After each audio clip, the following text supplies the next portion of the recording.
Hello and welcome to the third episode of the RS Media live podcast.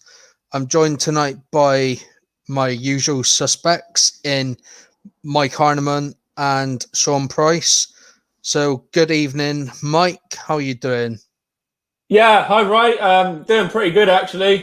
Quite, looking forward to this one today. I know we've got lots of great stuff we're going to be talking about and covering. So, yeah, lots of great games of football that we're going to be talking about and talking points as well along the way. So it's going to be an action-packed couple of hours. And good evening, Sean. How are you doing, mate?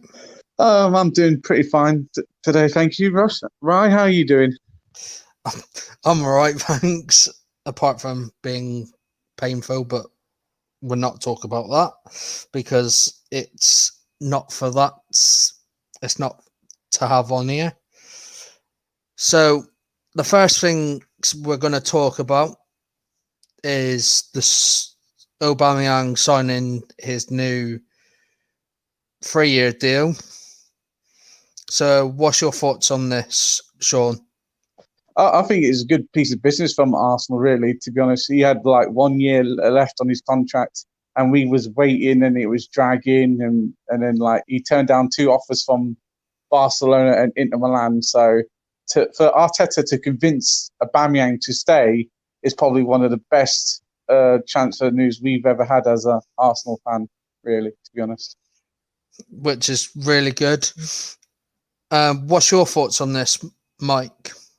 Well, I'm not gonna beat around the bush. I love Aubameyang. The guy is an absolute icon. He is Mr. Arsenal. He loves playing for the club. He loves to score goals for the club. He loves to be the big game man who gets all the big goals in the big games. The FA Cup final, Community Shield, FA Cup semi-final as well. In fact, was Aubameyang's. He's shone in all of them. So he obviously is a very big game player. And Sean touched on it there. It's the Arteta effect. Arteta coming in, he's obviously sold the club to him, and he's very, very happy to stay. To the point where he turned down Barcelona, in fact, as well, which I do want to mention. Yeah, to be honest, in my opinion, I think it's a good deal for him. 3-year deal for a 31-year-old as well. I think that's a bit over the top, but you want to have a player committed to the club, then you're going to want him to be playing. So I think it's a great signing and keeping him at the club for another 3 years plus the year he's got left. So he's with Arsenal until 2024. So good evening to Chelsea, who's joined us. Good evening to Dave. And good evening to Peter. The next thing that we're going to talk about is the signing of Emi Martinez going from Arsenal to Chelsea. And what's your thoughts on this, Mike? First of all, it wasn't Chelsea; it was Aston Villa that signed him, and you said Chelsea there.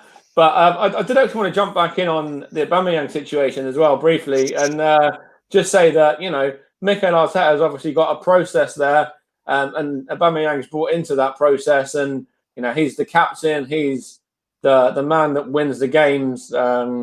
He's a talisman. He can go out and he could actually go on and be an Arsenal legend up there with Henry and Dennis Bergkamp and Ian Wright and guys like that. But going back to the point of Martinez joining up with Villa there, I said it before we started the stream. I think he wanted to leave the club on a high, winning the trophy with the FA Cup and winning the Community Shield as well. And that's the perfect time for him to leave. He came in, he showed what he was all about. He covered for Bernd Leno excellently, really, really well. And Arteta has obviously said Leno is going to be number one.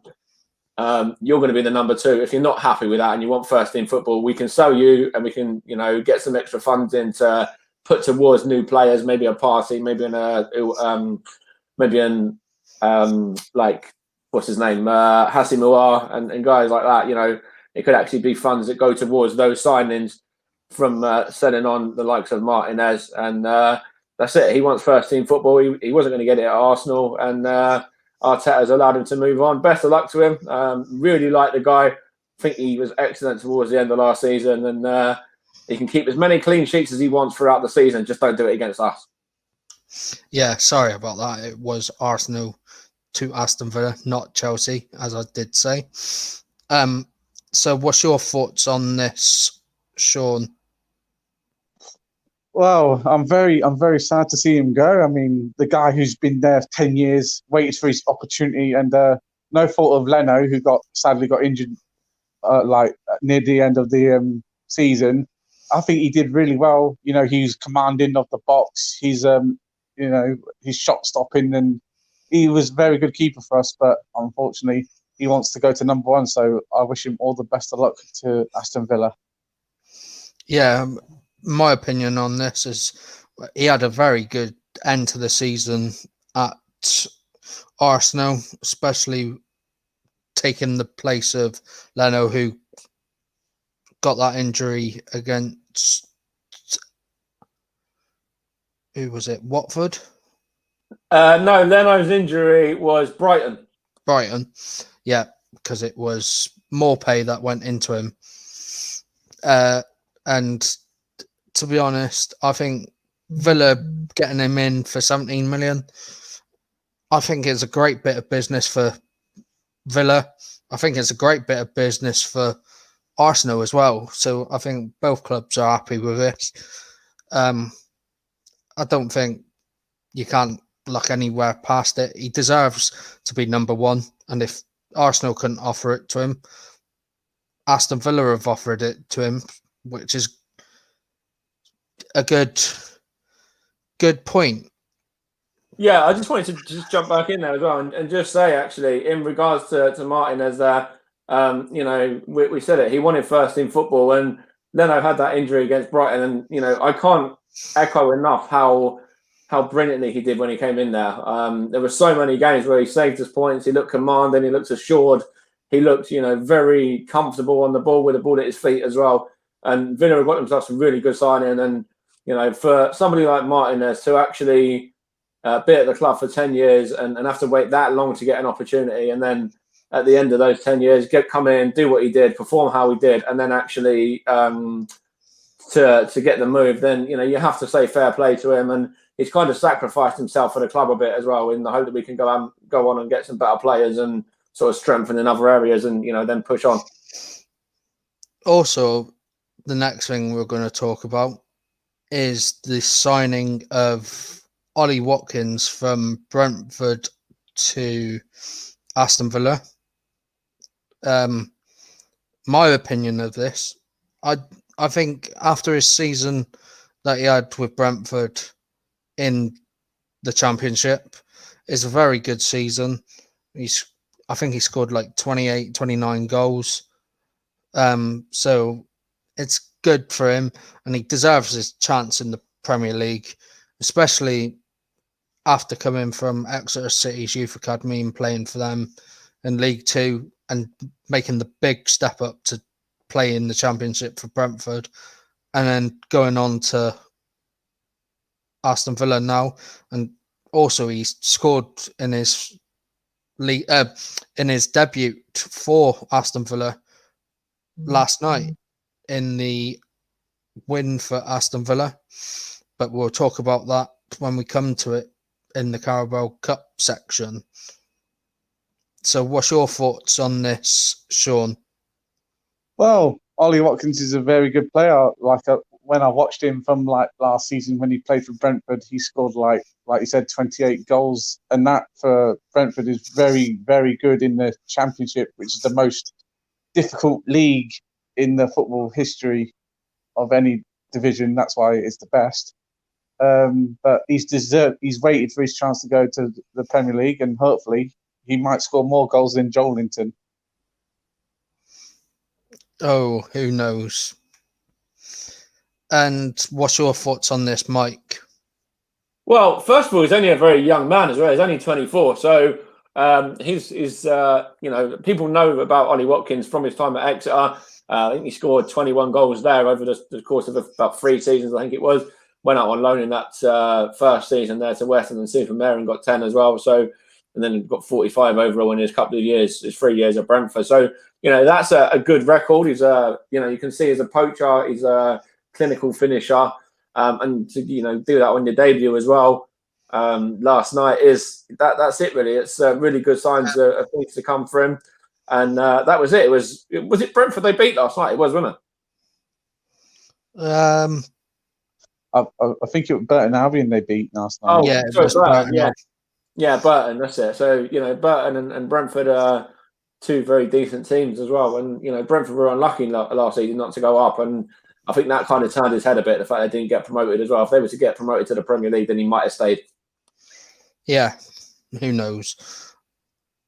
So, the first segment we're going to talk about after talking about the 3 transfers and the new deal for Aubameyang is going to be about the Carabao Cup. So I'm just going to give you the Carabao Cup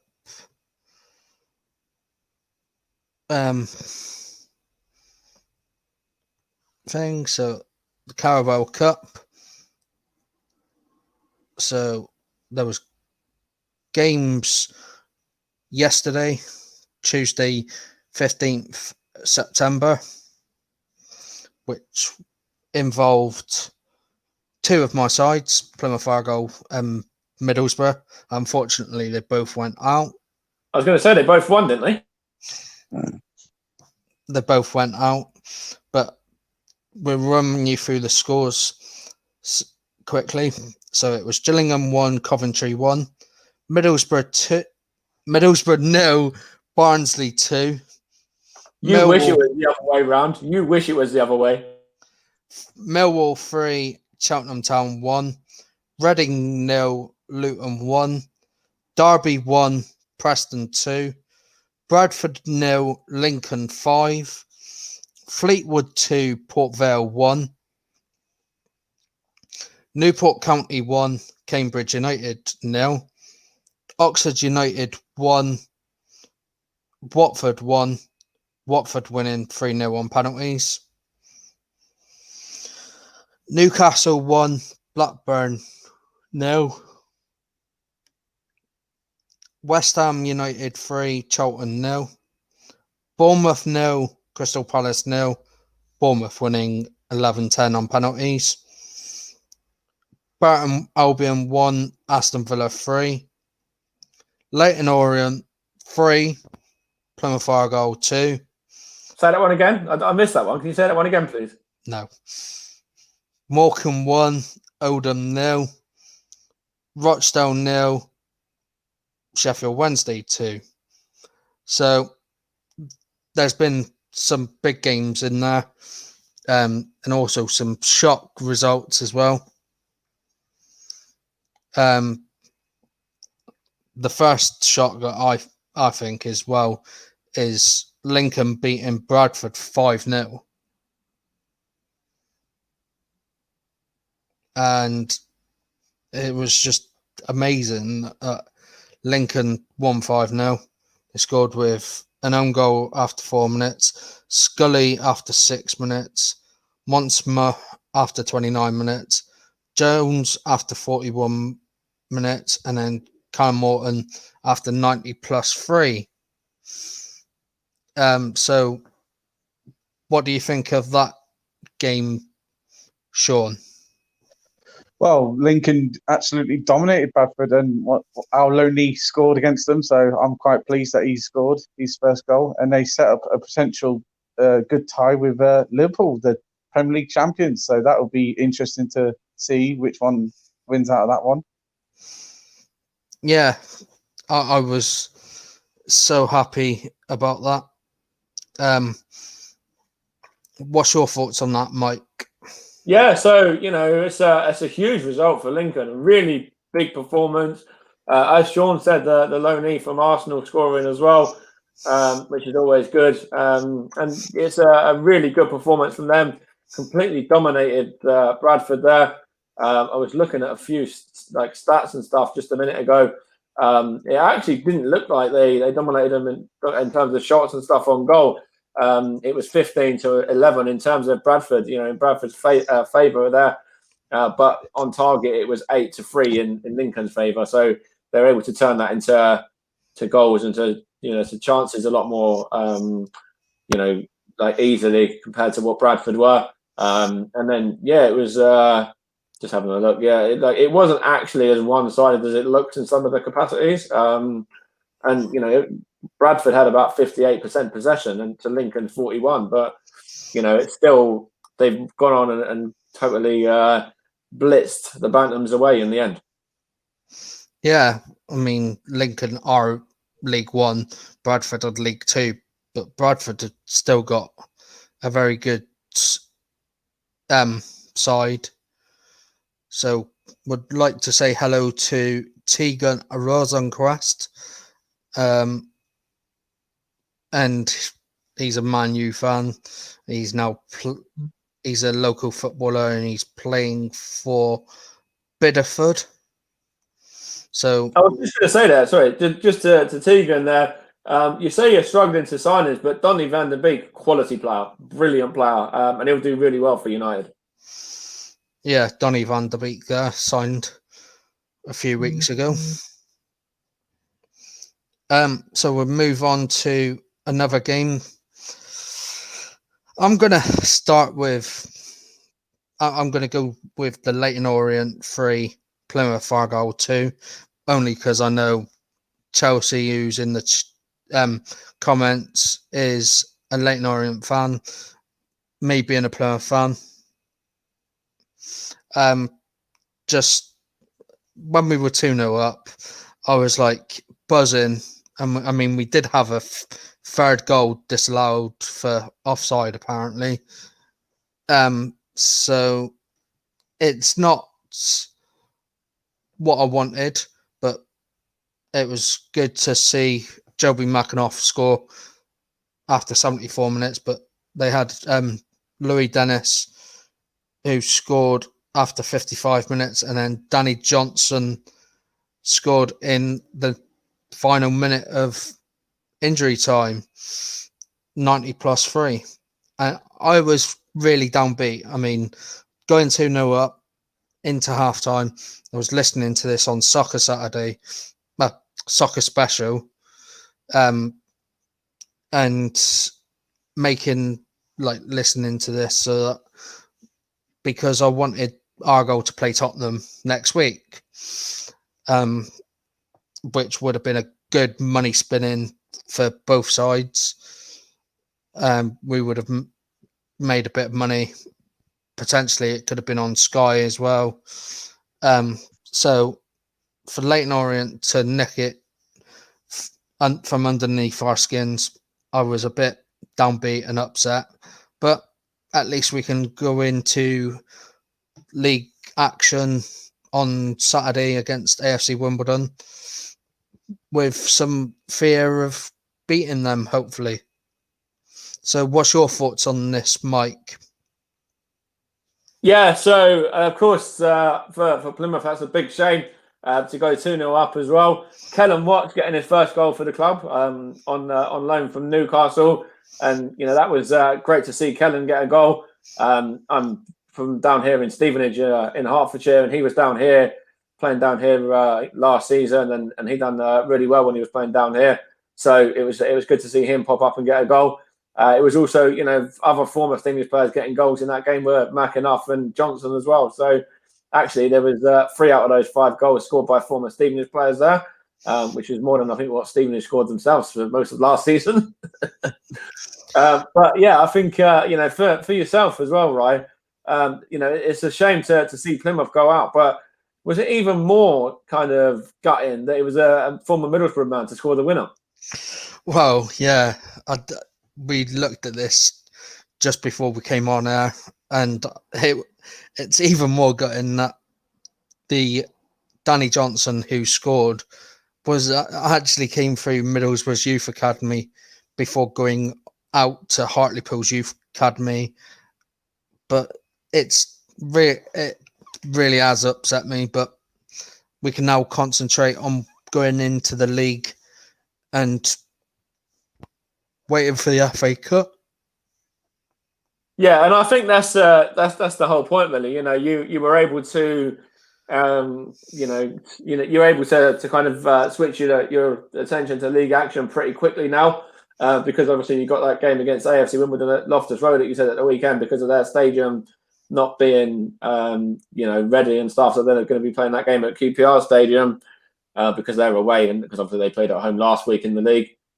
Which we'll touch on later because that was another one where another former Stevenage player scored as well.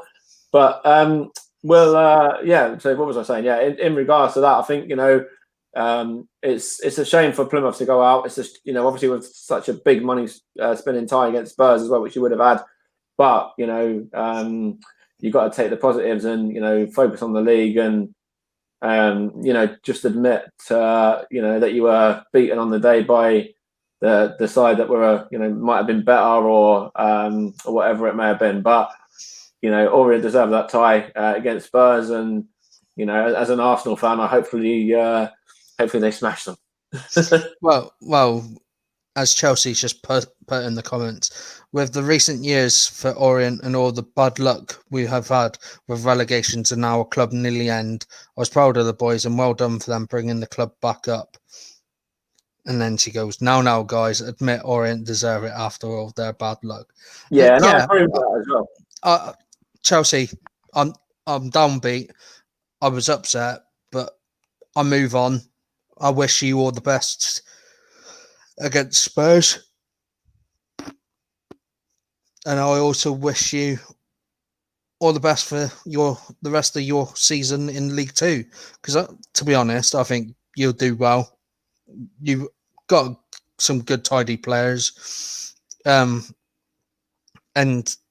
Leyton Orient, they lost their former manager, Justin Edinburgh, just over 2 years ago now. Is it 2 years? No, 9. Last year it was. Last year, yeah. And I just wanted to say as well, Leyton Orient and Spurs both played a massive part in Justin Edinburgh's career. So I'm sure there'll be something pretty moving and pretty touching for that game. Yeah, even if because there might be a trial of fans being allowed to go to the game. If there is, I hope it is the Leyton Orient Tottenham game. And it was quite annoying, but we move on. You move on into the third round for the first time in quite a while. I mean, if we'd got through, it would have been the first time we'd been in the third round since 2007, I think. So I think that'd be a good memorial next week for your Leyton Orient Tottenham game. So what's your thoughts on this, Sean? Oh, when Plymouth went 2-0 up, I was a bit shocked. I was like, hang on a minute, this could be interesting. But Leyton Orient fought their way back into the game, made it 2-2, and then they scored the winner and made it 3-2. So both teams went at it, and it was good. And it was really good to see end-to-end football, really. But Leyton Orient were deserved winners overall. Yeah, definitely. No, I think we were actually talking about this pre-show that my granddad, who I spoke to earlier, sorry I'm outing you, Granddad Frank, but telling me that we'd won 2-1, I was like, huh? What are you on about? No, we lost 3-2, Granddad. And he's like, huh? And I was like, you switched it off early then. But good luck to Leyton Orient there. I mean, Chelsea, we're good friends. I don't hold no grudges. So you move on to next week and in the league, and we'll just hope that we don't play you again this season. And if we do, we hope we can get one over on you.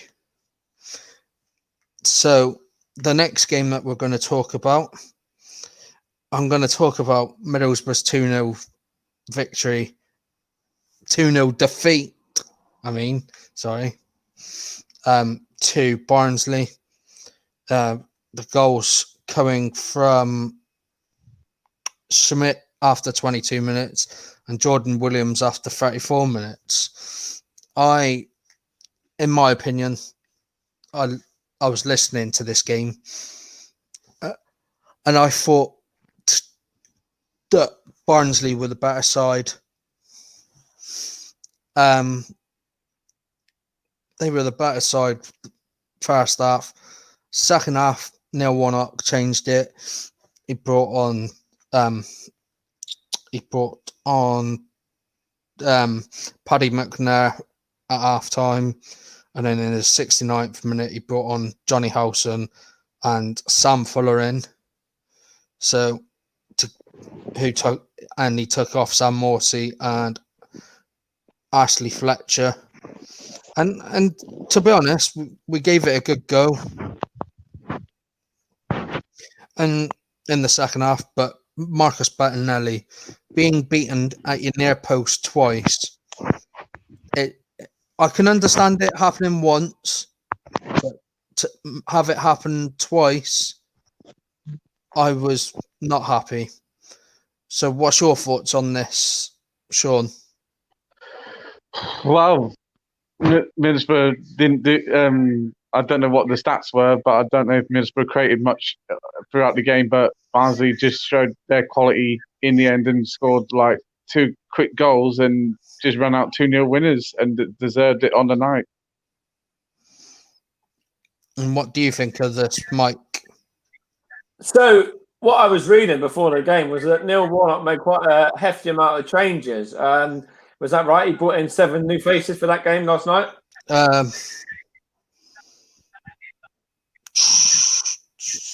I'm not sure if it was. Hang on. I don't think it was 7. I think there was some, but not 7. Because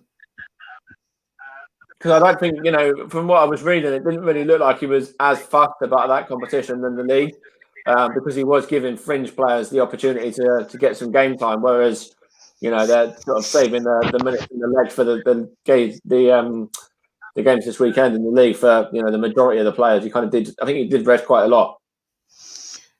Well, he did rest a few, I've just seen there.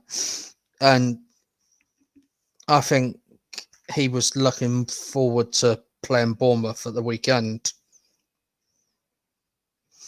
Yeah, I think that's right. I think, you have to look at that one. That's a massive game as well. Bournemouth just coming down. And you kind of have to rotate in these kind of games as well and give other players an opportunity to sort of show what they're about and to try and force their way into the squad. And for some reckoning in the league action as well. So before we actually sort of jump across to the next results and stuff as well, just wanted to have a little look through some of the games that are taking place tonight. And earlier on, West Brom beat Harrogate by 3-0. That was a 6 o'clock kickoff. And then in all the latest ones, Leeds are 1-0 down at home to Hull. Everton are 1-0 up at home to Salford City. Fulham are 1-0 up away at Ipswich. Bristol City are 1-0 up at home to Northampton. And Brentford are winning at Southampton as well. So a few sort of shock results in there at the moment, coming up to half time in a few of them. And I think some started a little bit later as well. Yeah. The Everton one is only 15 minutes into the game because they kicked off at 8:15. But so we'll go back to the Tuesday games. The next game that we're going to talk about is going to be the game between, where was it? I did see it. Gillingham 1, Coventry 1. And Gillingham winning 5-4 on penalties. I was listening to this on Soccer Saturday, and Gillingham got a penalty in the 94th minute through Graham scoring in the 94th, but Coventry actually took the lead through Biramu after 61 minutes, and Coventry dominated Gillingham the whole game, and Gillingham got a penalty in the 94th minute, as I just said, and scored it, and then went on to win the penalty shootout, which I was quite ironic about. And it was just amazing how Gillingham turned up in the penalty shootout. So what's your thoughts on this, Mike? So, yeah, I think that's really good for Gillingham to get back into that after going 1-0 down as well. There was actually quite a nasty injury in that game, if I remember rightly, to the standing captain of, I think it was Coventry's captain, was it? No, sorry, Gillingham's captain. Stuart O'Keefe got a suspected broken ankle. Sorry, it was the Gillingham guy. And that looked quite a nasty injury. So hopefully he recovers well and, is able to, not be out for too long and get himself back in contention and stuff for future games. But yeah, in terms of the penalties, it's a lottery, as we always say. And to score all five, obviously they practiced them a little bit, no doubt, in the last few weeks. And, in lockdown, I'm sure they've been practicing that in training and everything else when they've been back at training after that. And it was a couple of really good penalties in there as well. Trey Coyle, one of them, I think he's an Arsenal, might be Arsenal low knee or a former Arsenal player as well. He was the guy that scored the winning penalty for Gillingham in the end. Yeah. What's your thoughts on this, Sean? Gillingham drew 1-0 with Coventry. Like you said, they scored in the 61st minute, and then like you said, dominated the game. And they should have scored a second to kill the game, or a third to kill off the game, but they allowed Gillingham to come back into it, and then gave away the penalty in the 94th minute, and then they equalised. And then, like Mike says, it's the lottery at the end of the day, and whoever puts the penalties in wins the game. Yeah. So the next game that we're going to talk about is going to be the Reading 0, Luton 1 game.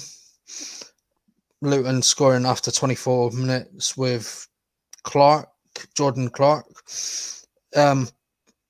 Tried to get a Luton fan on this, but he said that they deserved it. And I can't say much more with 14 shots, 5 on target to Reading 6 and 2. I think Luton deserve this. And happy for Luton to get past Reading. So what's your thoughts on this, Sean? Wow, just to hear that's 14 shots. Wow, that's incredible. And they only scored 1 goal. It was a very cagey affair, I thought, between the two clubs, but you was always going to see the odd 1 goal that will seal it. And unfortunately, Luton got the only goal to win the game. But 1-0 is always a dangerous scoreline. So Reading should have taken their chances a bit better. Yep. And what do you think about this, Mike? Yeah, so that's a really good result for Luton. Of course, they managed to stay up last season as well. And they've got a very good squad there, actually, to the Hatters as well. Danny Hilton's still there. Of course, he's been there for a number of years now. And, they've strengthened well with the likes of Clark and Norrington Davis and stuff as well, who they've got in there. And it's really good to, for Luton to get a big result and a big game to follow it up as well, because they have Man United in the next round. So another huge tie there. And it's a shame, what I do want to just say as well, that what's happening, we've got all these great ties being drawn up, the likes of Luton against Man United. Luton who were in the conference just a few seasons ago against Man United, who used to be winning everything. The likes of Leyton Orient against Spurs and ties like that, they're all coming across when you can't have fans into the stadium. And it's a massive shame, because the revenue that would bring to clubs is, that could save them, and it could really help them kick on for the whole season then. Yeah. I totally agree with that. And the final game that we're going to talk about on this Tuesday fixture is going to be the Morecambe 1, Oldham 0. So Morecambe of League 2, Oldham of League 2, battling it out against each other in the second round. I mean, both teams had 2 shots on target from 11 for Morecambe and 15 for Oldham. But Morecambe took their chance with Wildig scoring after 22 minutes. So what's your thoughts on this, Mike? Well, first things first, it serves Oldham right, and you know exactly what I'm talking about there with that one, right? But it's actually really good for Stevenage as well, that result, because Oldham are coming to Stevenage this coming weekend, and the fact that Oldham are coming to Stevenage on the back of 2 losses in the league and the cup as well, they've got no sort of momentum behind them, and it's a real good opportunity for us to Stevenage to actually get a result at the weekend. So it's a very cagey affair, that one, and of course they're both sort of teams that were down towards the bottom end of the League Two table last season, and probably 2 teams that might be down there again. But yeah, I think that's a really good result for Morecambe.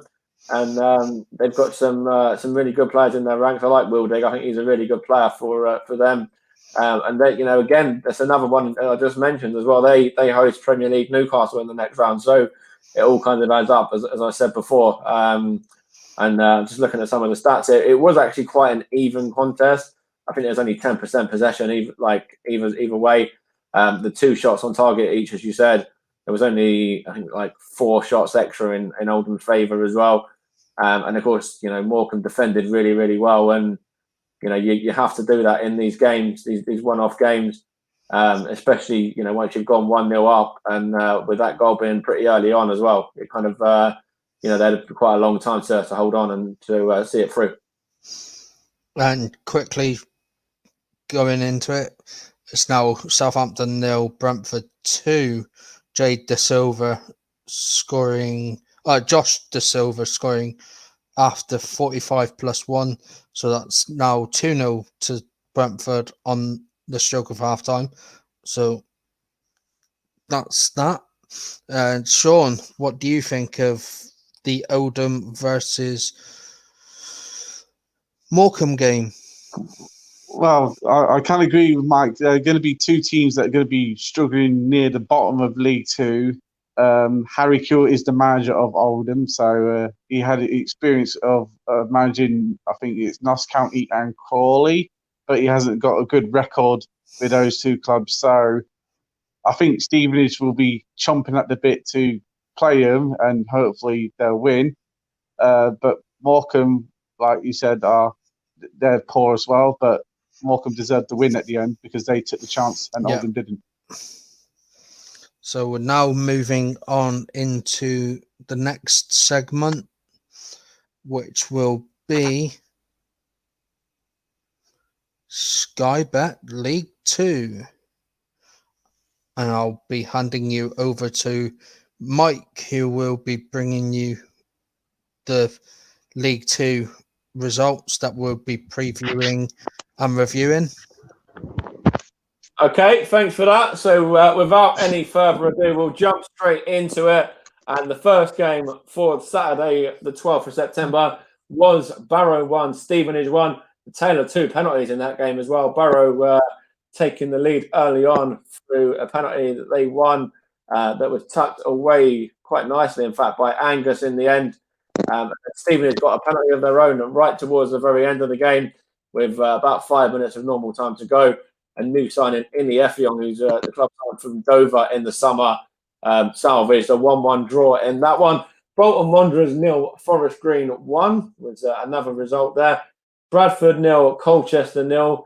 Cambridge 3 at Carlisle 0. That's a big result for Cambridge.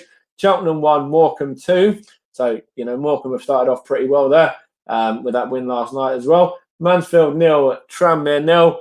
Oldham 0, Leyton Orient 1, Port Vale 2, Crawley Town 0, Salford and Exeter played out a 2-2 draw, as did Scunthorpe and Newport. They also played out a draw as well, which was 1-1. This next one is the surprising result, probably of the whole footballing weekend, and it was Southend United 0, Harrogate Town 4. Newly promoted Harrogate, who got promoted, of course, from the National League. And then finally, Walsall 1, Grimsby Town 0 as well, was the final game of that day and of that round of fixtures there. So I'll jump across to the fixtures for this coming weekend shortly. But before we do that, what did you make of some of these games, Rye? Let's start off with Harrogate's victory against Southend. Yeah, I was pretty shocked about this. I know Mark Mosley, who's former Argyle centre mid, who was the manager of Weymouth last year, got them promoted, and I thought he might have carried on a winning mentality to get Southend out of this rut. I mean, they had Sol Campbell before, who took them down. And I thought maybe Mark Mosley could get them going, but unfortunately, losing 4-0 to Harrogate, the newcomers of the Football League, I was really down to beat because I wasn't expecting this. No, nor was I. Sean, what did you make of that game? Of course, Harrogate going to Southend and just blitzing them away, really. Yeah, Harrogate started off well in League Two. You know, sent the statement out already, and Southend are very poor. So to beat them 4-0 is a pretty surprising result. Everybody didn't expect it. There was like, okay, it might be, you know, like a 2-2 draw or a 1-0, but Harrogate just absolutely blew them away, and you got to play credit to Harrogate. And I think, you know, they might be a surprise actually as well.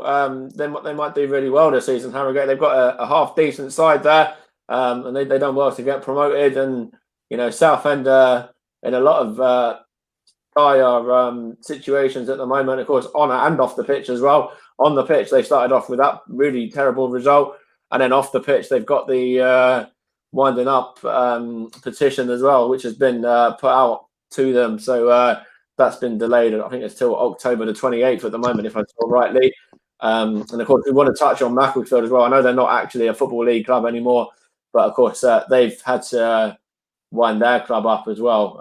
And there's, you know, the sign there of, you know, poor chairmanship, isn't it, really, Ryan? And of course, the chairman there is kind of, you know, not just lost in Football League football, but is, you know, it's kind of gone down the same route as what happened with Bury as well. Yeah, feel very sorry for Macclesfield. They don't deserve to have lost their place in the Football League, but they kept putting games off, which was not good for the Football League. And they were playing their youth players in cup competitions, which is against Football League rules as well. So, in all fairness, the points deduction, I don't think it was fair, but it's football at the end of the day. And Stevenage were lucky to get their reprieve, but I'm happy that Stevenage got the reprieve as well, because it's nice to see a team from Hertfordshire do something that they never did before. I mean, Macclesfield played Stevenage first game in the Football League when they both were in the league. Like the first time that Stevenage got into the Football League. So it's a bit of bother, but commiserations to Macclesfield. I feel sorry for you guys that have had to have your club wound up. Yeah, of course, you mentioned it there. There was that game between Stevenage and Macclesfield as well, the very first game of Stevenage's league football campaign, which was drawn 2-2 on that day. And that's how football works. It's a funny circle. You start off somewhere, and then by the end of it, it just completely reverses itself. And it actually, when we being Stevenage, weren't allowed up back in 1996. Macclesfield were the league above us in the Football League at the time, in League Two, and they got their reprieve that time around. So it's kind of literally just completely off, evened it out in that aspect now. And of course, it's great for Stevenage fans to still be in the Football League and to still have a Football League club. But of course, Macclesfield are now no longer going to have a club, and hopefully they can go down the route that Bury have done with the sort of AFC Bury situation, and there'll be an AFC Macclesfield soon, where they're able to, kind of push up the footballing pyramid again, and hopefully we'll see them in the Football League. If Macclesfield do end up completely falling apart now, and there's no way back for them. So we will touch on the Stevenage game actually at Barrow as well, Sean. You can start us off with that one, of course, being a 1-1 draw, and the tale of two penalties in the end from, Barrow going 1-0 up early on through theirs, and then Stevenage getting a late penalty to level it up. Yeah, I mean, it was like a tale of two penalties, like you said, Mike. So, Barrow did well to score their penalty. I didn't see the game, unfortunately, and Stevenage just leveled it up. And I think a point was fair between the two teams. No one was going to get the winner, but Yeah, and before I go out to Ryan, I just want to have a say on that game as well, because I watched that game and I thought Stevenage played, quite shaky the first part of the game, giving away the penalty. It was Danny Newton who gave away the penalty. I think it was, or it might have been. Was it Danny Newton? I think it was. Yeah, I think he got a yellow card as well. The striker, he was trying to track back and he fouled his man, and then it was a good penalty actually from Angus, the Barrows player there who took the penalty. And then Stevenage got back into it. Second half, they were a bit better, and excuse me, Inny Effiong come off the bench, and he changed the game for me. Jamie Cumming, the goalkeeper on loan from Chelsea, made probably 4 or 5 excellent saves as well at 1-0. So he had a massive sort of impact on that game, because if it wasn't for those saves, it could have been out of sight before the end of the first half or midway through the second. And then, Inny Effiong come on, took the penalty, sent the goalkeeper the wrong way with the penalty. Cool if you like, really. And, he was a former Barrow player as well. And I think it was, an overall a fair result to be a draw, although actually Stevenage had a few chances even after going to 1-1 to maybe nick it as well. So there was a few good performances in there as well. Arthur Reed that was signed just before the game. He was signed about a day or two before the game on loan from Brentford. He come off the bench and made a big impact in that game and looked really bright and lively. So what did you make of that ride, the Stevenage and Barrow 1-1? Game of two halves, wasn't it? Barrow looked up for it first half, got their penalty and scored. And then Stevenage got theirs in the 85th minute from Inny Effiong, which is good. And it's good that Stevenage actually didn't lose to a league newcomer like they did last season to Salford. Yeah, and that was, the start of a really terrible season. So hopefully this season's more positive for Stevenage. What about, we'll come to you on this one, right, as well. Cambridge against Carlisle. That was a convincing win at home for Cambridge as well. Yeah, Cambridge have come into league football again for very well. I mean, to win their first opening day victory in 5 years, and I'm sure that the last opening day victory at home was against Plymouth Argyle as well. So to win 3-0 against Carlisle, who I think should be up and around the playoffs, but I think Cambridge done them over. Yeah, and then Sean, what about on that one? We'll cover one more after as well, and that'll be the Bolton 0 Forest Green game. We'll cover that one after as well. So you want to have your say on both of those two games, in fact, and I'll go to Ryan on Forest Green Bolton at the end. Well, Cambridge United deserved the 3-0 win. My Uncle Paul would be happy because he was a Cambridge fan. So, yeah, he would have been happy that they won 3-0. So, they the other team who they beat, they didn't offer much, and Cambridge deserved the win. And the one that drew 0-0, was it the other one? It was Bolton 0, Forest Green 1. Oh, Forest Green Rovers won. Yeah. So Hector Bellerin will be pleased that they won. Bolton, like they're new to League Two, so they'll get time to adjust to the new league, I think. But hopefully Bolton will be all right. But Forest Green Rovers deserve the win. And then, Ryan, what about that one as well? Just finally, the game there between Bolton and Forest Green. Of course, Bolton, carried on where they finished last season, really, really struggling.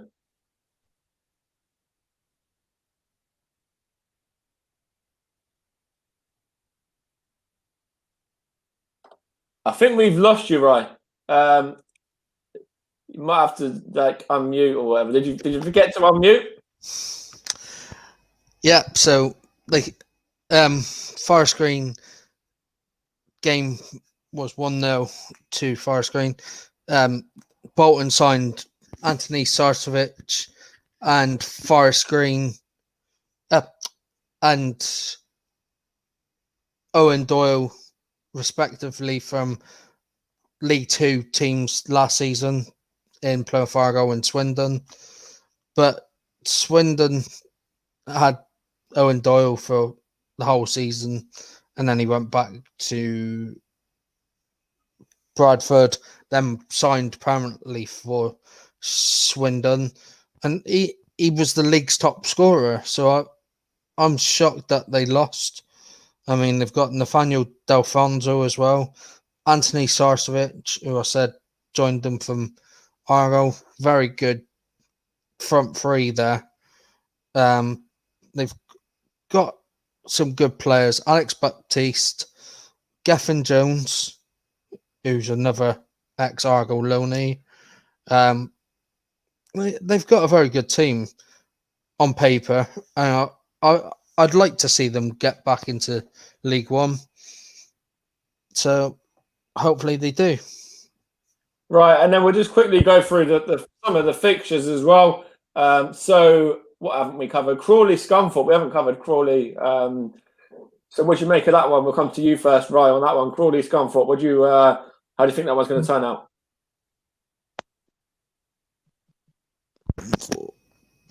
So Crawley, Scunthorpe. Crawley lost their opening game of the season to Port Vale, and Scunthorpe drew 1-1 with Newport. So this could go either way, but I would hope it would go to Scunthorpe. So I'm going to go 1-1. Okay. What about you, Sean? Crawley, Scunthorpe in the League Two. I'm going to have to go with Rye. I think it's going to be a draw. So I think it's going to be 1-1 as well. All right. And I think personally it's going to be Crawley 1, Scunthorpe 2. So I think Scunthorpe will nick it. Exeter, Port Vale. Port Vale, of course, got that victory over Crawley in the last round of fixture. So what do you make of that one, Sean? Do you think they might do it again? They might be able to, get their second win of the season? Well, I hope so. Port Vale are, a very good League Two side. As long as that, is it Tom Perp? Does he still play for Port Vale? If he's scoring the goals, then they got a chance of winning any game. Yeah, well, they've got two really good strikers, actually, Tom Pope and Mark Cullen as well, the former Luton guy. So if they're on scoring form, then they should easily score goals against any team. So, what's your score prediction then? What do you make of the? I'm going to go with 2-0 Port Vale. Okay, so that's actually the scoreline they won at the weekend was 2-0 as well.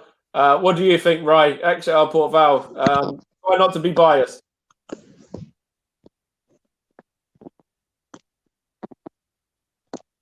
He's done it again, hasn't he? Exeter played Salford last week, drew 2-2. Exeter do have a very good home record. I mean, Port Vale not the strongest teams in the league, but they won their first game of the season to Crawley. I'm going to go for a 2-1 Exeter victory. Okay, you weren't being biased. Wow, you actually said Exeter are going to win. I think it's going to be 3-1 to Exeter. I think they'll, this is their first home game. I think they'll probably score 3. I think, and win 3-1. So, what other games we got on here? So there's Tranmere, Cheltenham. We'll do that one.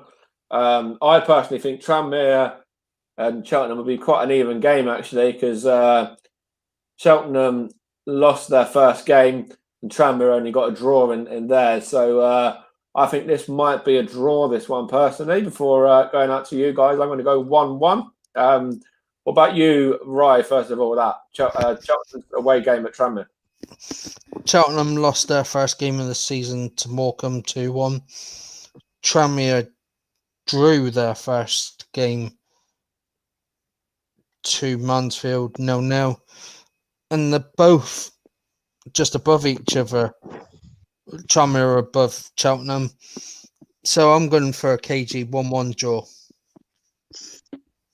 Okay, Sean, what do you reckon to that one then? Oof. Again, Tranmere versus Cheltenham. Like you said, they lost on the first day. Tranmere drew. So I think it's going to be 2-1 Tranmere win. Okay, and we can't not do Stevenage against Oldham. Well, we could not do it, but I don't want to not do it. So Stevenage's game at home to Oldham. Let's go to you first of all, Sean, on that one.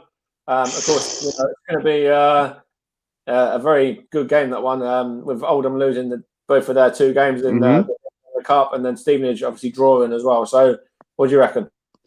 Well, I think I'm going to go with 3-0 Stevenage win. Okay, what about you, Ryan? I'll do mine at the end. Well, we know Dino Mamra managed both of these sides last season. The cousin to Mike, who he's good. He's not going to be happy that both of these sides are playing each other quite early, but he's probably going to think that Stevenage are going to win. And I'm going to go for a 2-1 victory to Stevenage. Okay, and I think we'll win as well. I actually thought we'd beat Barrow. I said 2-1 on that game. So it was 1 goal out there. So I'm going to go with a narrow 1-0 home victory to Stevenage in this one. And that's going to wrap it up for League 2. I'll be back to talk a little bit later on about the Premier League as well. But in the meantime, we'll put you back over to Ryan, and he's going to go through League 1. And that's coming on the screen now. Yep. Thank you very much to Mike there for reviewing and previewing League 2 there. So we're going to talk about 4 or 5 games from League 1. The first game that we'll talk about is going to be the game between Accrington Stanley and Peterborough United. This was 2-0. Dion Charles scored and Tariq Urakra scored, but I'll go through the results as well, actually. Crewe 0, Charlton 2, Doncaster 1, MK Dons 1, Fleetwood 2, Burton Albion 1, Gillingham 0, Hull City 2, Lincoln 2, Oxford United 0, Northampton Town 2, Wimbledon 2, Plymouth Argyle 1, Blackpool 0, Portsmouth 0, Shrewsbury 0, Sunderland 1, Bristol Rovers 1, and Swindon 3, Rochdale 1. So we'll talk about Accrington's 2-0 victory over Peterborough. What's your thoughts on this first, Sean? I mean, that's a good win for Accrington to beat Peterborough at home. They want to get off to a good start, and Peterborough want to also get off to a good start. So, like, for Accrington to beat them is a very good victory for the Accrington Stanley.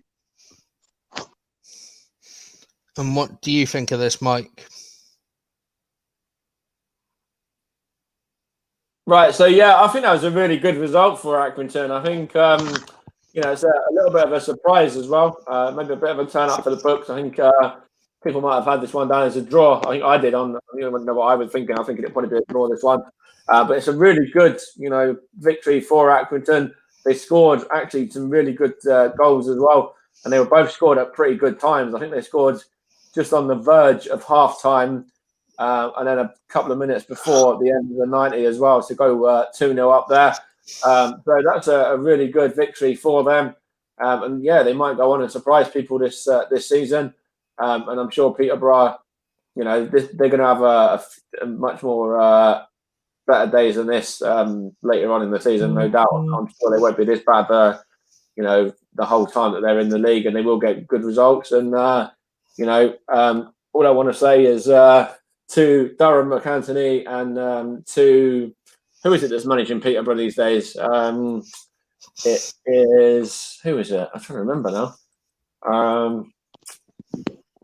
Need to have a look, but to Durham McAntony in particular, I bet you're probably regretting not allowing your manager to put George Boyd in the squad now and putting him on the transfer list, because yes, he's might be getting a little bit older, but he's always the kind of player that can change a game for you. So why don't you at least give him an opportunity? Yeah.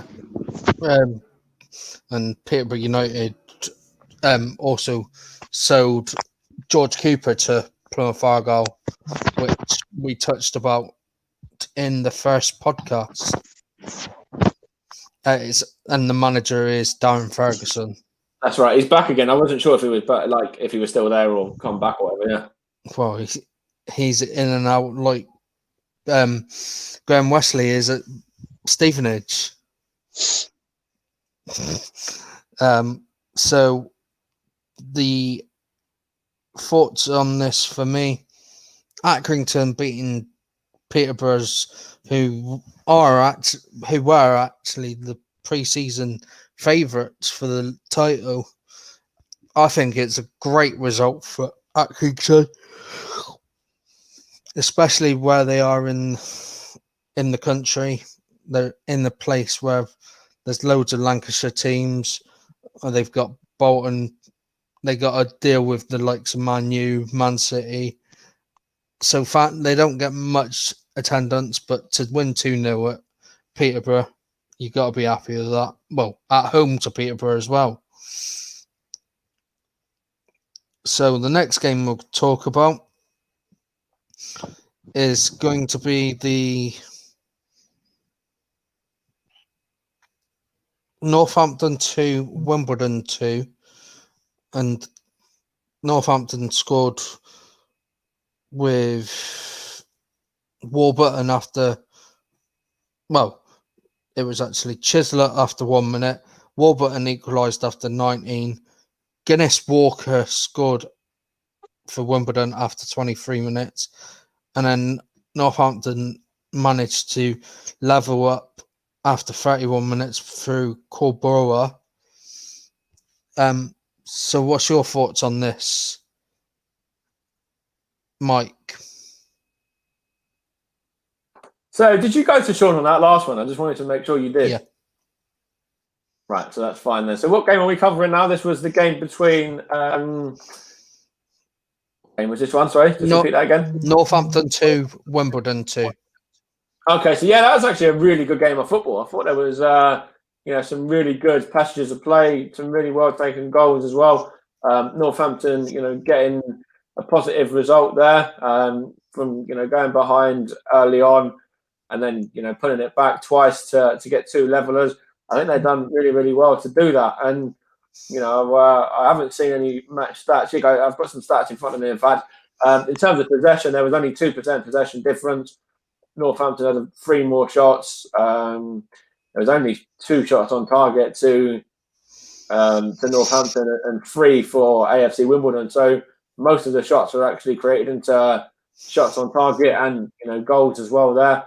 So yeah, it's a really cagey game, and it was quite an even contest really, this one. Yeah, I think the same.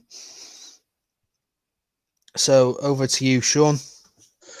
I mean, yeah, like you guys said, it was a good end-to-end game between Northampton and AFC Wimbledon. Northampton Town went promoted through the playoffs, so they want to get off a good start. But AFC Wimbledon scored 2 goals, and then Northampton Town scored 2 goals. So I think a point between the two of them was actually a fair point in my eyes. Yeah, I totally agree with that. And there's been a full-time result in the Carabao Cup second round between Ipswich and Fulham. It finished 1-0 to Fulham. So going back, Don't beat around the bush, but first things first. Are Leeds still losing?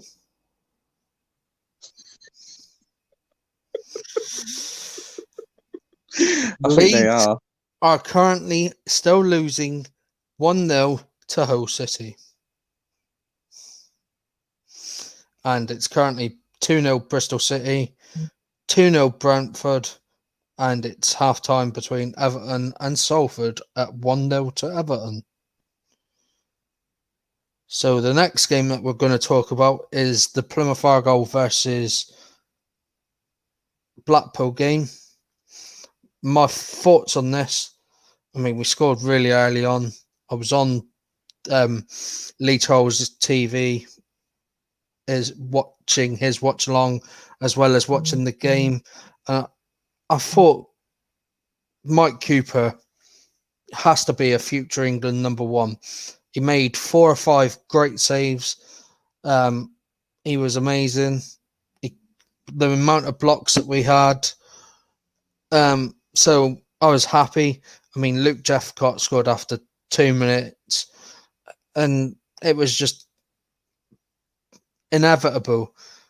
I didn't expect us to come back to League One after a curtailed last season finish where we finished 3rd. So we came back to League One after getting promoted, and to start off with a win against QPR in the Carabao Cup and a win against Blackpool in the league. I couldn't have asked for a better start to the season. I know we've lost to Norwich City's under 23s in the Leasing.com trophy, but overall, I think we're in for a good season. So what's your thoughts on this, Sean? Well, it was a really tight game, really, to be honest. Both Blackpool and Plymouth didn't want to lose it, but Plymouth scored the early on goal. And as they say in football, 1-0 is a very dangerous scoreline to keep. But Plymouth held on in the end for the 3 points. What do you think of this, Mike? So for me, this is the definition of a smash and grab. Because, you went 1-0 up after 2 minutes there, as you said, via the Jeffcott goal. And then after that, it looked like it was pretty much all Blackpool. Cooper making endless amounts of saves and, keeping the tie in your favour. And, it's, his saves that kind of gave you the 3 points there. Looking at the possession and the shots and stuff, you were dominated on shots. They had 19 shots to your 5. Possession, it was 63% to 37.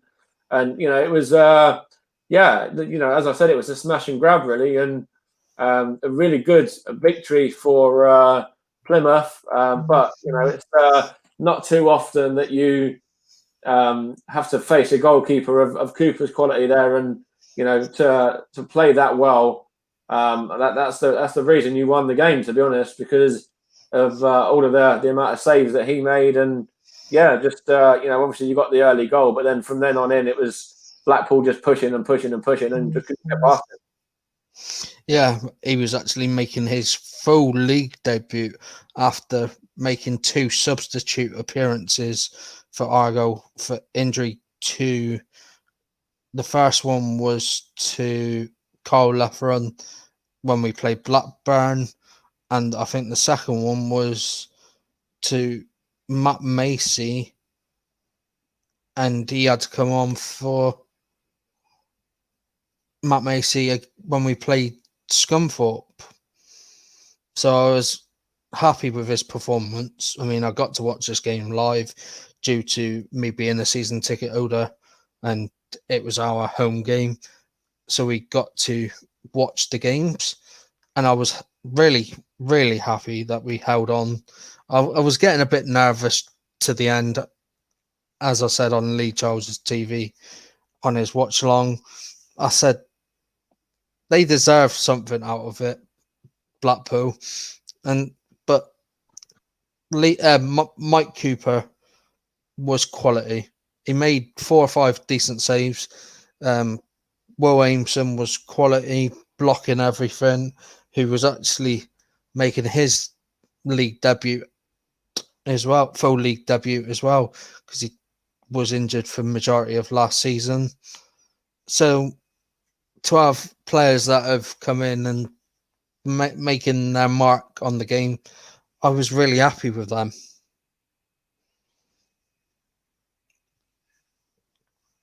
The next game that we're going to talk about before we go into a bit of a preview of this weekend's games, is the Crewe 0, Charlton 2. What's your thoughts on this, Mike? Yeah, so just going back to that Plymouth game briefly as well. It was Kellen Watts' debut for the club as well, wasn't it? So it's another defender there that obviously scored last night as well. So he done really well. So this game here, what was the score in this one in the end between? Hold on a sec. 2-0 to Charlton. Yeah, so see Charlton again are showing that they can do it without the likes of Lyle Taylor, because obviously he's got his move now, hasn't he? And Charlton there, really were able to get the victory that they needed, and kind of get that positive start, get the clean sheet as well. And yeah, really, good performance from them. And I don't know about stats or anything. I wanted to have a look at a couple of stats in this game just to see, if they did sort of dominate possession and stuff as well. Let's have a little look there, because they were playing Crewe, weren't they? So it was Doughty that scored, and Connor Washington, and just having a little look at some stats. It was actually another one that there was lots of shots in Crewe's favour. They had 19 shots as well to Charlton's 8, and Charlton were the ones that were actually able to do something with it. So it's not about the possession you have or the shots you have. If you can take your chances, then you'll win the game. Yeah, exactly. What do you think of this, Sean? Well, just to touch up on the Lyle Taylor situation, I thought he kind of disrespected Charlton a bit when he got his move. He went the wrong way about it. Saying that, though, I think Charlton started off a good win. I think Lee Bowyer will be very pleased with the result, and they got a very important 3 points, apart from the owner who's been treated them very badly. Yep. So we'll now go into previewing some of the Sky Bet League One games that are happening over the course of this weekend. The first game I'd like to preview is going to be the game between Swindon. Hang on, I've just lost it. Swindon and Blackpool. And I'm going to go to you first, Mike. So yeah, that's Swindon obviously won their first game. They beat who was it they beat there? Let's have a little brief look. They actually beat who was it? They beat Rochdale in their opener there by 3-1. And they've got some good players in their ranks to Swindon as well. They've got the likes of Smith and Grant there. And the other Smith as well that was on the score sheet on that day. Anthony Grant being another Stevenage player as well that used to play at Steve back in the past. And I think they'll do well this season. I think Swindon, because Blackpool were really dominant against Plymouth, and just for Mike Cooper there to stop the goals from going in was the only reason it wasn't a different scoreline. So I'm going to go Swindon 1, Blackpool 1, I think. My thoughts on this exactly is that Swindon are a very good side, brought in some good players, and I think they're going to give Blackpool a good test. And I'm going to go 2-1 Swindon.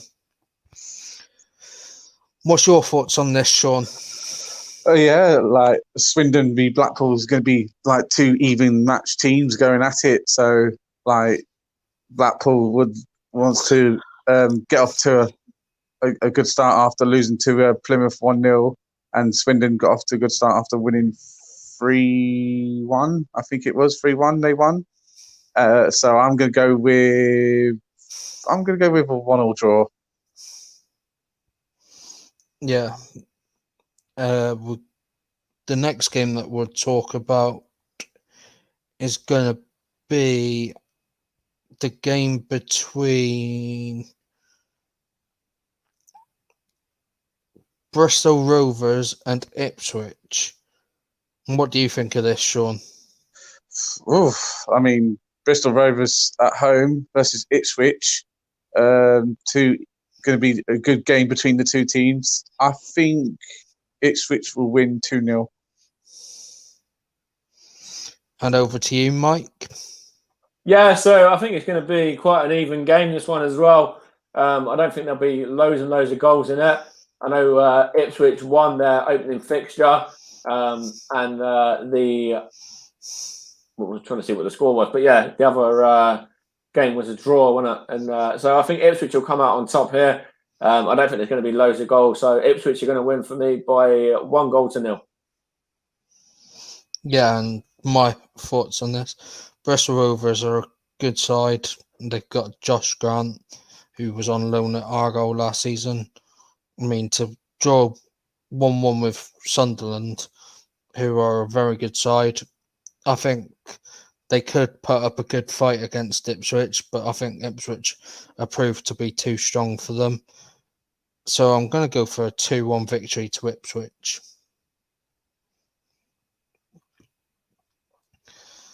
The next game that we'll talk about Wigan v Gillingham. And I'm going to come to you first, Sean. Wigan against Gillingham. It's going to be one of those tight games, I think, to be honest. So I think it's going to be. I think it's going to be like 1-0 to Wigan.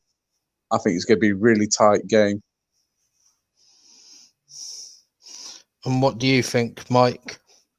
So first of all, before I do that, there's actually some news that came out about half an hour ago as well, that some English Football League clubs will struggle to stay afloat if beyond Christmas sees a delay in the return of fans. So hopefully these pilots that are going through are going to be successful, and clubs can start to get fans back in. Yeah, I think this one's going to be a really good game, and I can see it being quite an even contest, really. I'm going to go 2-1. We're just going to nick it for me. Yeah, I think this is going to be a cagey game. I also think there could be a red card in this as well, because they both didn't get off to great starts to the season. So I'm going to go for 1-1 draw. And the final game that I'm going to talk about in League One is the MK Dons versus Lincoln. And I'm going to come to you first, Mike.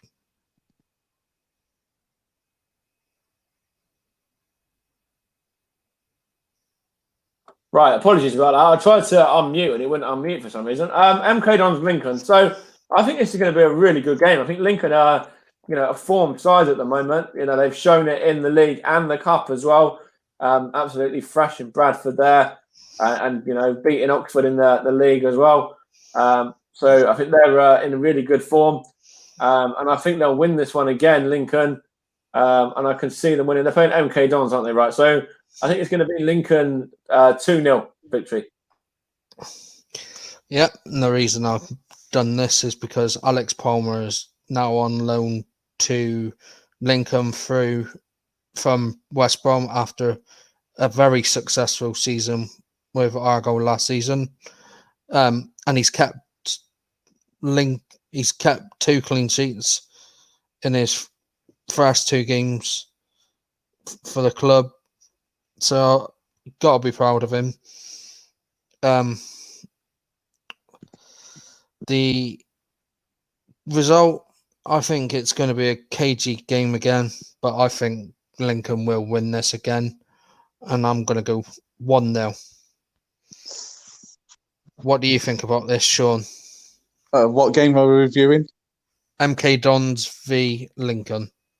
Well, I mean, it's going to be like I think it's going to be like a KG affair, like you said, Matt, Rye. But I think Lincoln will have a bit too much for MK Dons, so I'm going to go for 2-0 Lincoln City. And that is the end of the Sky Bet League One preview and review. We'll now move over to the Sky Bet Championship.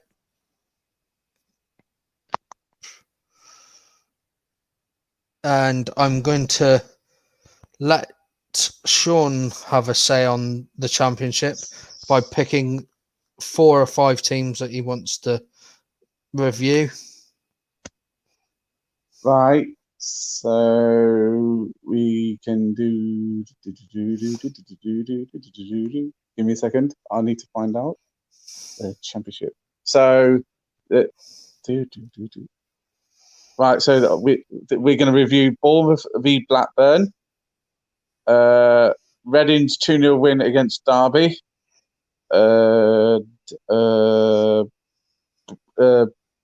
Rotherham beating Wycombe, which I thought Wycombe was going to win, but never mind. And Bristol v Coventry. Okay. So, who's going to go first?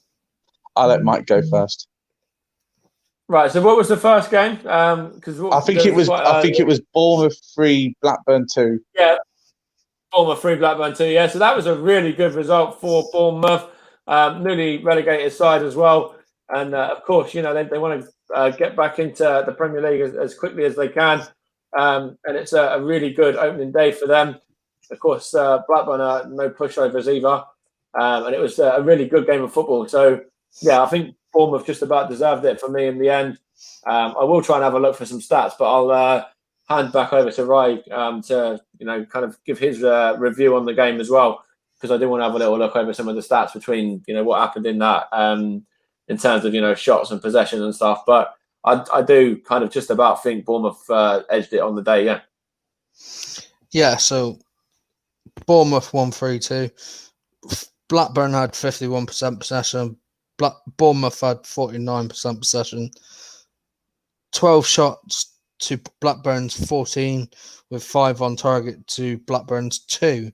So overall, I think Bournemouth are going to go straight back up, hopefully at the first attempt.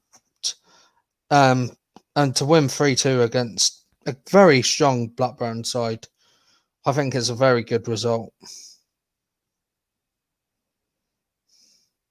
And obviously, my thoughts on Bournemouth 3, Blackburn 2. It was a really good game. 2 teams really going at each other, and it was a 5-goal thriller. But Bournemouth ended up getting the victory, and hopefully they'll go straight back up. Right, and then what's the next one? Go on. The next one was the shocker, because I predicted that Derby would win 4-0 against Reading. That didn't really happen. Reading won 2-0. So I start with Rye on this one. Yeah, so Wycombe losing Reading. 1-0. I said Reading. Oh, sorry. The Reading 2-0 win over Derby. Yeah, it's a great result for Reading. Gave their new manager Veliko Panuvic the perfect start to life in the Championship. And I think scoring after 40 minutes and 45 plus 1, I think it's great that Reading came away with it. I mean, the stats say Derby had 58% possession to Reading's 42. 9 shots to Reading's 8, and 2 on target to Reading's 3. So it could have gone either way, but Reading took their chances and won 2-0. And your thoughts, Mike, on the game? I think that was a really good result for Reading. Derby had a lot of possession there, weren't able to do anything with that possession, and the goals came at a really good time as well. I said it in one of the games earlier on, I think it might have been in the League Two section, that if you're scoring goals just before the end of a half, you're doing something right, and your fitness is able to shine through. And that's exactly what Reading did. They got 2 goals in the last 5 or 6 minutes there, with Lucas João and Elijah as well, getting the 2 goals there. And, Lucas João was a standout performer, got a goal and an assist as well there. It might have been a different game if Derby had been undue time with their possession and stuff. But they controlled the game and weren't able to do anything with it. And Reading defended really, really well, got the goals at the right time, and it's a positive result for them. And obviously, my thoughts on the game was I thought Derby were going to win 4-0. That actually didn't turn out to be true. The possession means nothing in a football match if you don't take your chances and don't win. So well done for Reading for winning that game 2-0. The next game would be, I think it's Wycombe 0, Rotherham 1. So it was a very tight game. So Wycombe started off in the Championship for the first time in their history. And Rotherham got the 3 points. And I'll start with you, Ryan. Yeah, so Wycombe starting their life in the Championship for the first time against their promotion team as well in Rotherham. And Rotherham, who finished second to Coventry.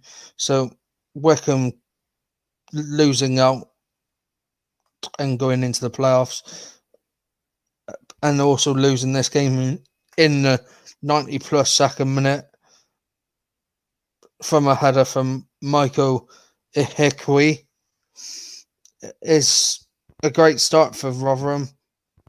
So I think the stats say it was 55% possession to Wycombe's 45, 10 shots to Rotherham's 12, and Wycombe had 3 shots on target to Rotherham's 2. So it was a cagey game, and Rotherham took their chances. And your thoughts, Mike, on this game? Yeah, I think it's very much the same. It was a very cagey game there. I do think Rotherham just about edged it though, and the result was the right result in the end, with the chances that they created and stuff as well.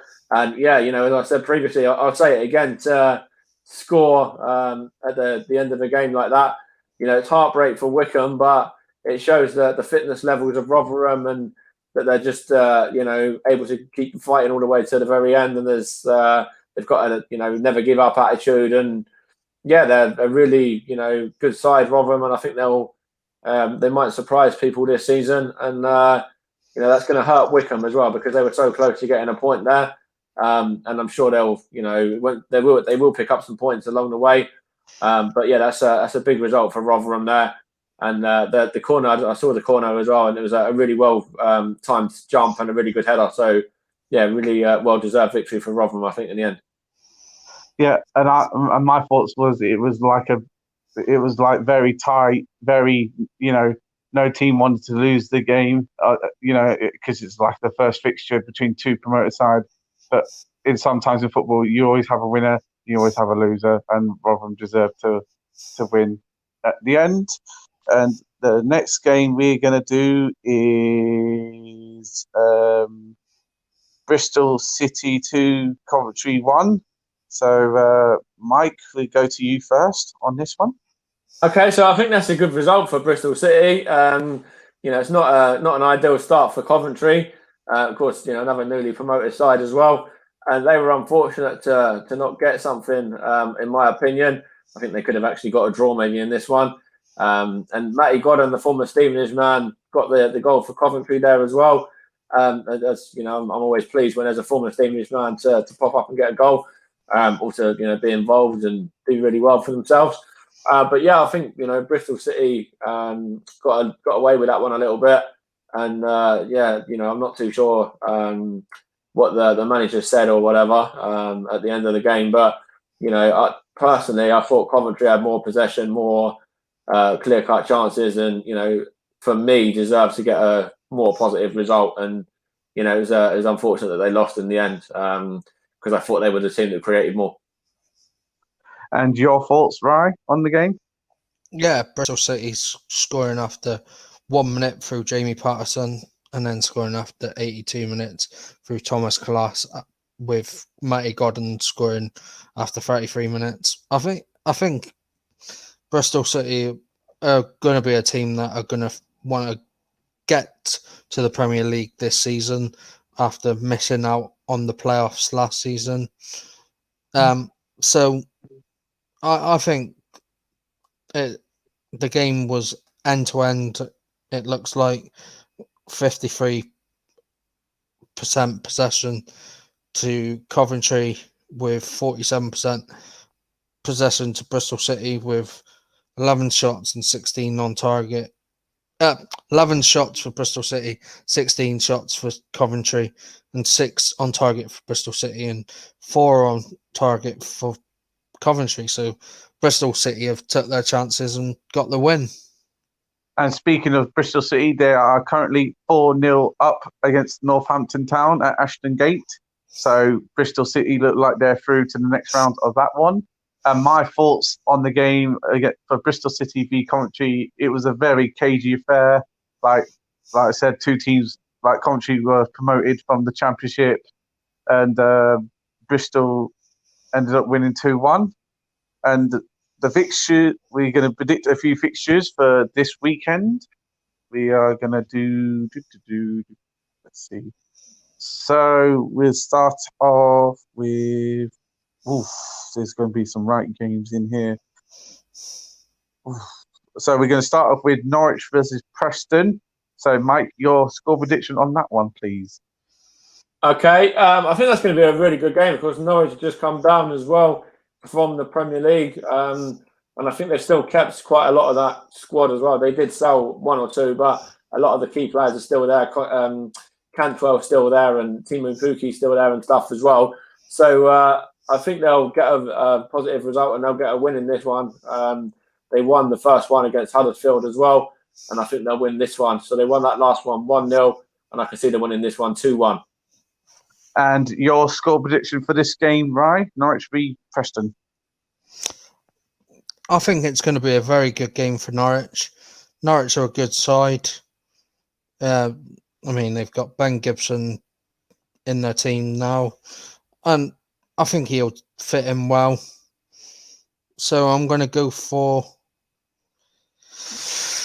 I'm going to go for a 2-1 victory to Norwich.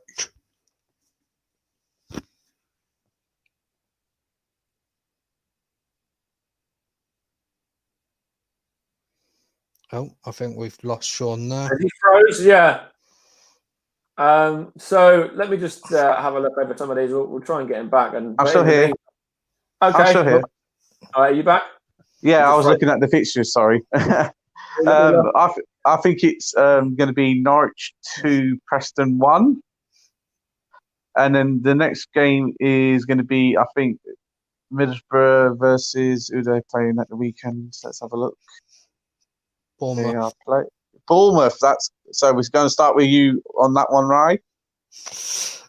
Another game that's coming thick and fast. I mean, this will be one of the games that allows an attendance of at least 1,000 fans back in the stadium. And with Middlesbrough losing 1-0 to Watford and 2-0 to Barnsley, I don't know where a win's going to come from in this weekend. But I'd like to be optimistic. I'm going to go for a 2-1 victory to Bournemouth. And your prediction, Mike? I love how Rye says I'd like to be optimistic and then goes against his team. I'm going to go a Middlesbrough 1, Bournemouth 3. I think it's going to be. Ooh. And obviously, I'm going to go for Middlesbrough 0, and I'm going to go for Bournemouth 3. Sorry, right. The next score prediction we're going to do is Luton versus Derby, and we're going to go to Rye first on this one. Luton have started the season strongly, which they're surprising people this season. Derby have not had the best start, losing to Reading, but also winning against Barrow on penalties and losing to Preston in the Carabao Cup. And Luton have won every single game of this season so far. Sorry, Nicole, but I think Luton are going to win this, and I think it's going to be 2-1 Luton. And just before we get to Mike, the score latest is Leeds United 1, Hull City 1. So that's going to be penalties to be taken in that one. Mike, your score prediction on this one for Luton versus Derby? I absolutely, have to agree with Ryan. I think Luton have started the season really, really well. And, they got some positive results in there, winning in the league as well. And, setting themselves up nicely for that cup tie against Man United. I think I think they've actually performed really well so far in the first couple of games. And I think they might actually, nick it again. I'm going to go Luton 2, Derby 1. And obviously, because I predicted Derby to win 4-0 against Reading last weekend and it didn't happen, I think a shot could be on the card. Sorry, Nicole. I think Luton going to win 1-0. And the last game we're going to predict is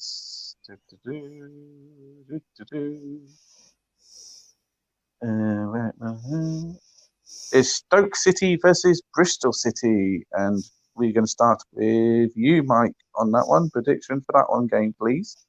Okay, I think we actually might do one more as well, because there's the Friday night game as well. But I think that Stoke against Bristol City, I can see this one being quite a cagey sort of game. I just want to have a look at the table there. I think that Stoke drew their first game, if I remember rightly, and Bristol City won theirs, but only narrowly won theirs. So, I think it's going to be a narrow victory for Bristol City again. I'm going to go 1-0. And your prediction, Rye, for this game? Yeah, Stoke are not the best side. I mean, they came down from the Premier League 2 seasons ago, and they didn't have a good season last season in the Championship. And I don't think they're going to have a good season this season in the Championship either. So I'm going to go for a 2-1 victory to Bristol City. And obviously, because Stoke was so poor last season and Bristol City got off to a good start, I'm going to go for Stoke 1, Bristol City 2. And the Friday night game is Coventry City versus QPR. Are we going to start off with you, Rye, for your prediction for that game? Yeah, this game's live on Sky Friday night. It's going to be a very cagey game. It's live at the St Andrews Stadium, where Birmingham have let Coventry rent the stadium for the season again due to not having the funds to pay out for the rent at the Ricoh Arena. But Coventry against QPR, I think Coventry could cause a surprise upset, and I'm hoping they do, because I think QPR are a good side, but I think Coventry will win this 2-1. And of course, your predictions, Mike. Yeah, so I think QPR are actually going to win this one. I think they've started off the season really, really well. Ilias Chair, the Stevenage loanee from a few seasons ago, got a goal for them in their opening fixture, and he looked bright and lively. Of course, they have lost Eze, who's gone to Palace as well. So it means that probably guys like Ilias Chair will get a lot more game time and feature. He was on the bench for them quite a lot, but I think he'll feature in the starting 11 a lot more now. And he obviously played a big part in that last result there, as did Matty Godden, scoring for Coventry as well. And of course, they were unfortunate to lose. So I'm going to go Coventry City 1, Queen's Park Rangers 3, I think, is what I think for Friday. Yeah, obviously for me, I think it's going to be one of them games where anything can go either team's way. I'm going to predict Coventry City 1 and QPR 2. And that's your championship predictions and results. Thank you very much to Sean there for doing that for us. And now we'll go over to the Premier League.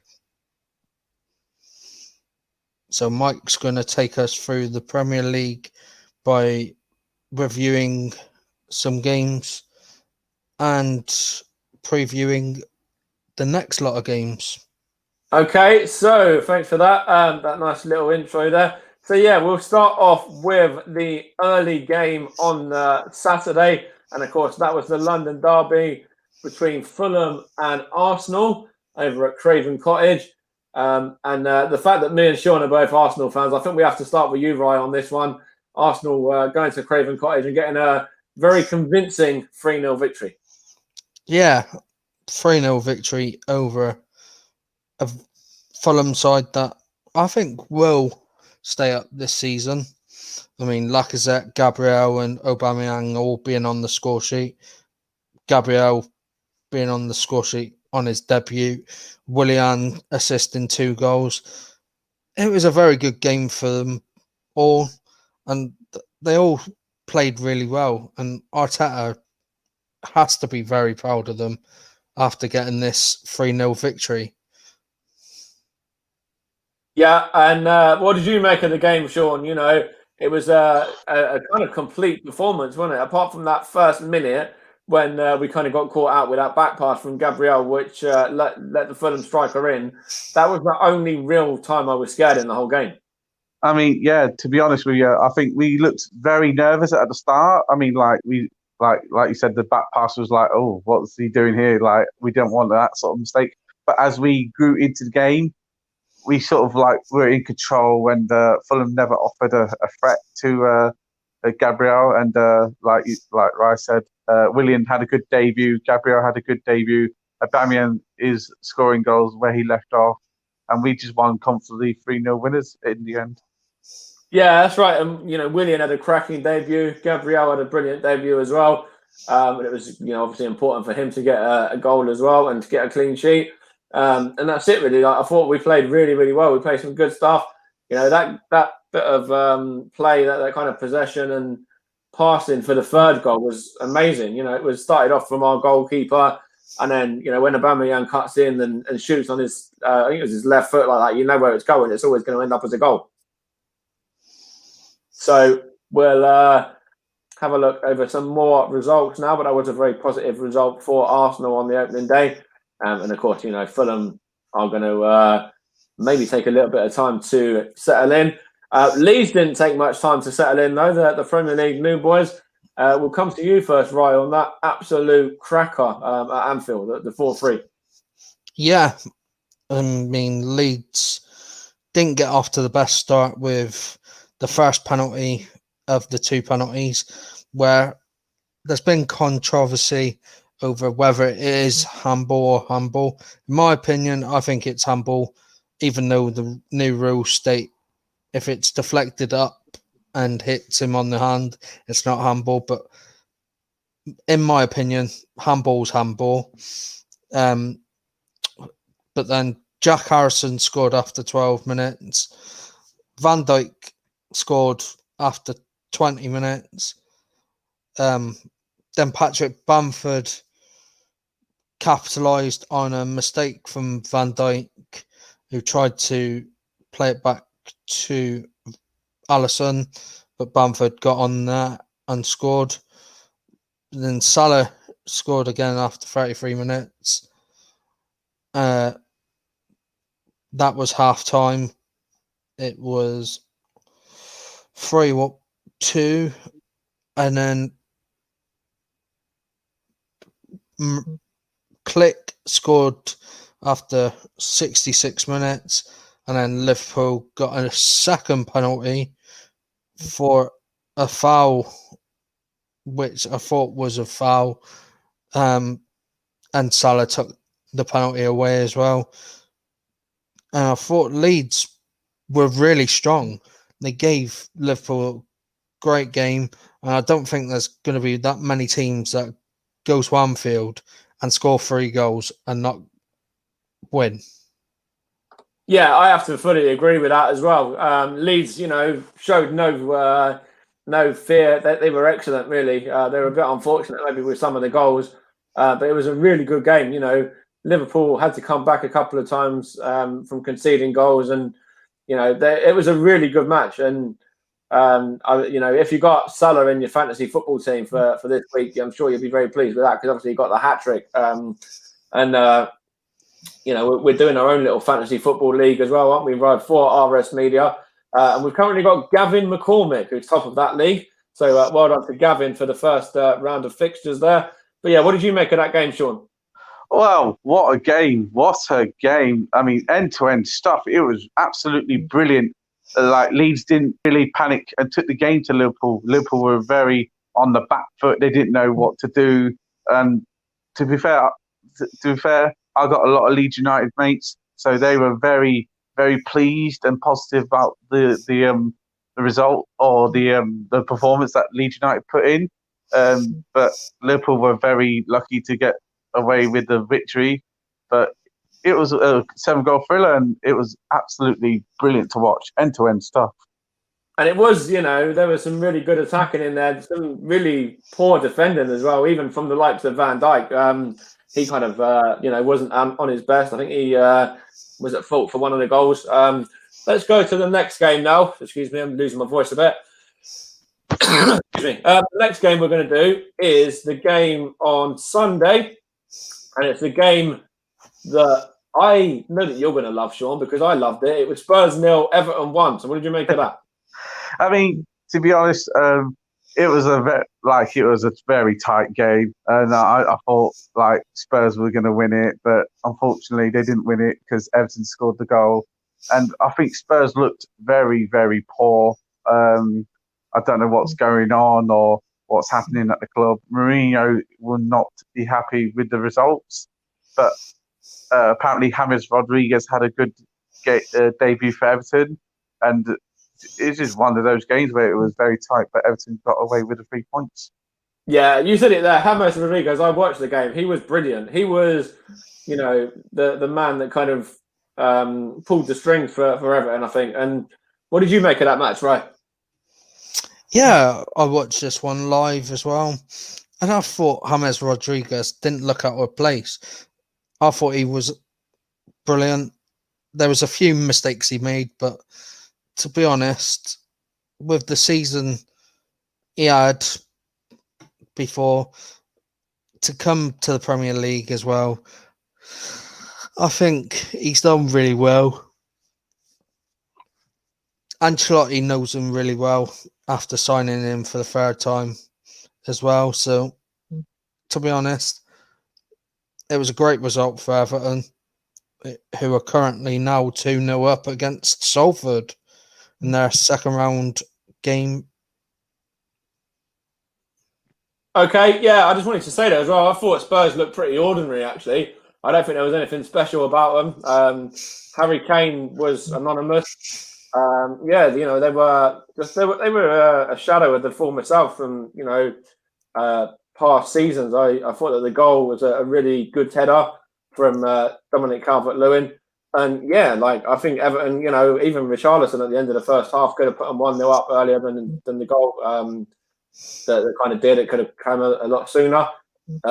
So yeah, I think it was a good positive result for Everton, and yeah, as Sean said, Mourinho won't be happy there.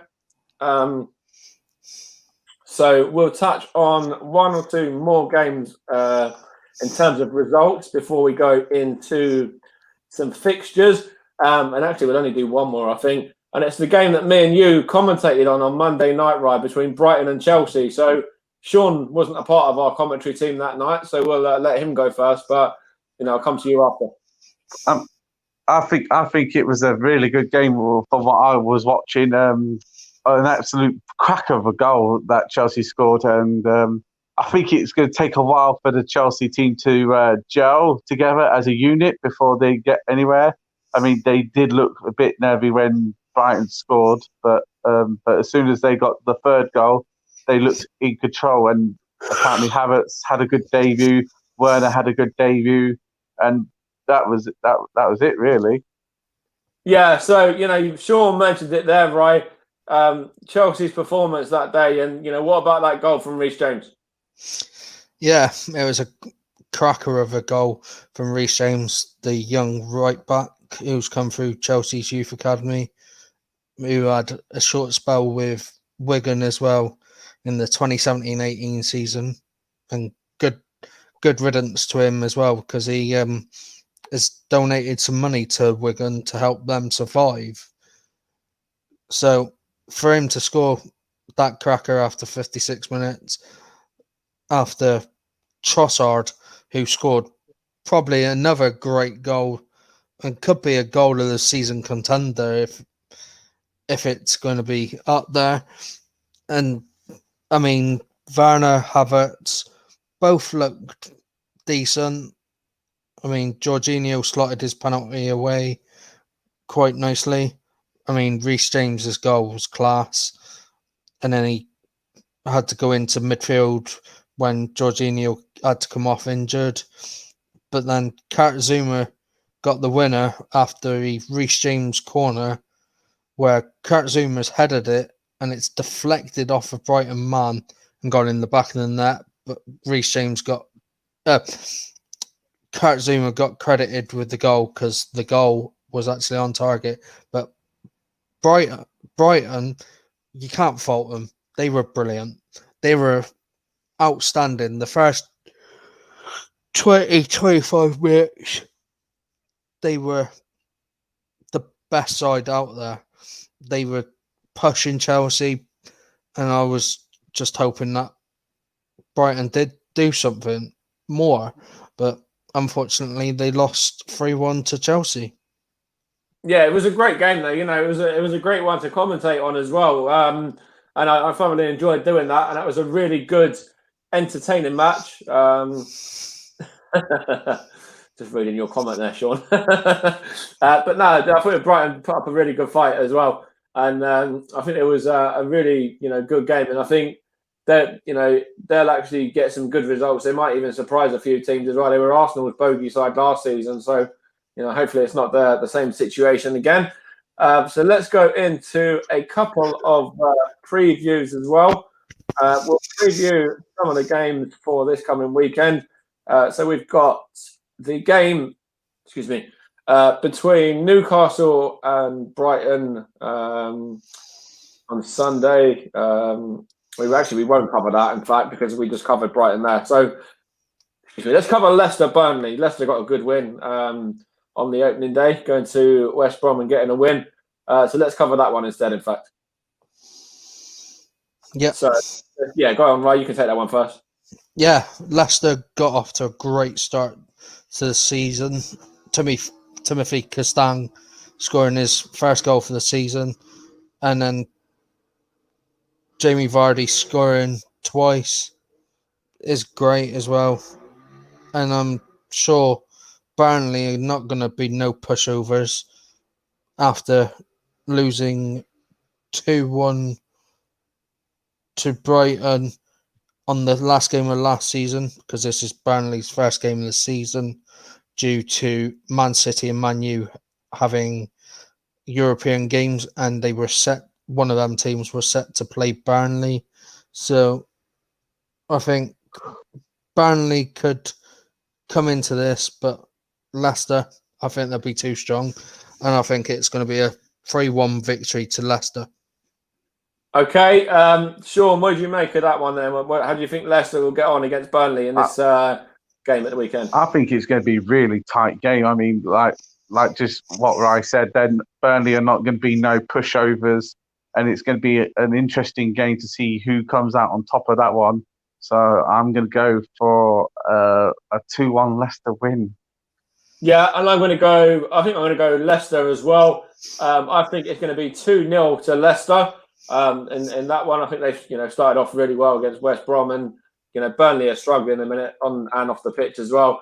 Off the pitch, the chairman's kind of not backing the manager and things like that.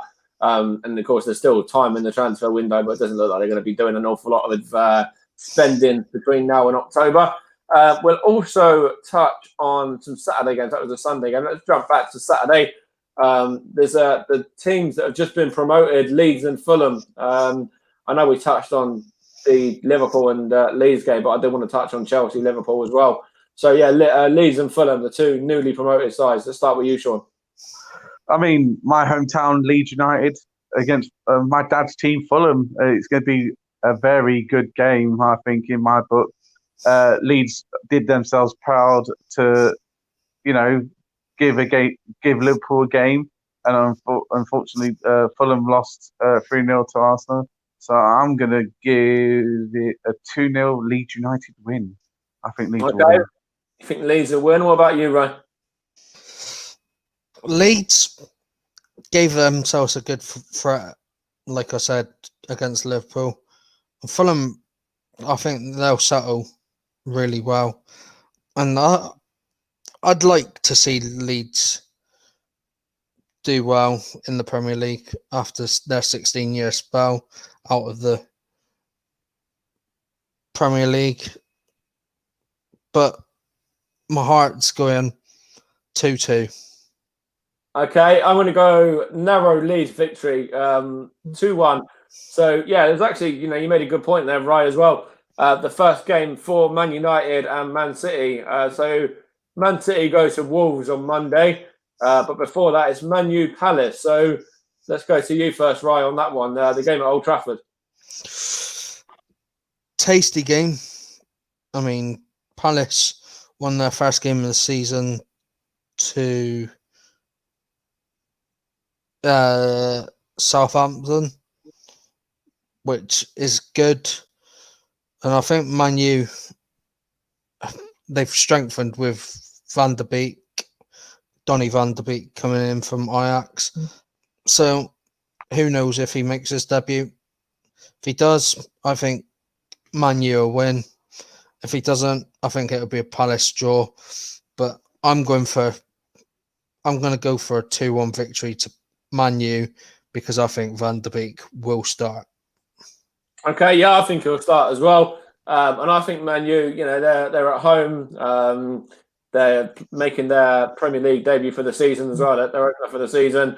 I can see them going out and getting a good positive result. So before I go out to you, Sean, I'm going to go 3-1 to Man United. What do you think on that? Oh, well, it's going to be an interesting game, like Palace won 1-0 against Southampton. Very tight game over there. So they are happy to get the 3 points. And this is Man United's first game of the season because of their European excursions and all that lot. And it's at Old Trafford. And if Rice says, if Van der Beek starts, I think Man United will win comfortably. I'm going to go for a 3-0 victory. Okay, we'll jump across to the other game as well now. Wolves Man City. What do you reckon to that one, Sean?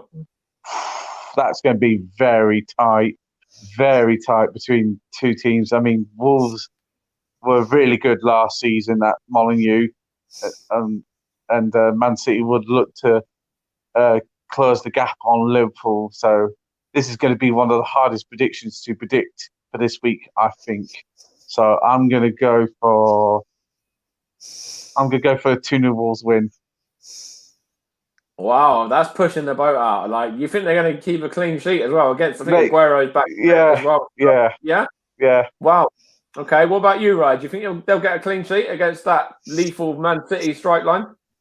Well, Man City were beaten by Wolves last season with Adama scoring the goals. And I'd like to think that Man City will want to get revenge. But I can't look any further. I think it's going to be a 2-2 draw. Okay, that's quite a good shout. I'm going to go 2-1 Man City. Just going to look at one or two more games. So, yeah, let's look at that one. As I said, the Chelsea-Liverpool game. What do you reckon to that one? Two sides that are going to be up there challenging for the title. Let's go back to you, Ryan, first of all.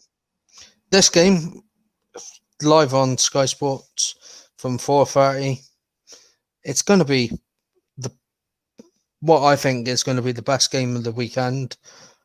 And both teams are going to want to be up for it. I mean, Timo Werner is going to be wanting to make a great start to his home debut. Kai Havertz will want to do well. But Liverpool are a good, strong side as well. So I'm going to go for a 3-3 draw. Okay, what about you, Sean? Yeah, this is it. You know what I mean? Like, the game of the weekend, Chelsea versus Liverpool at Stamford Bridge, and it's going to be interesting to see which team comes out on top on this one. So I'm going to stick with the same scoreline as Ryan. I'm going to think it's going to be 3-3. Okay, and I'm going to push the boat out a little bit then. I think it's going to be Chelsea 3, Liverpool 2. So I think Chelsea are going to nick it. And finally, we'll touch just briefly on the Arsenal game against West Ham as well. So we'll come to you first of all on that one, Sean. Of course, Arsenal started off with a convincing, comfortable win against the London rival last weekend. Do you think it'll be more of the same this coming weekend against another London side? I think so.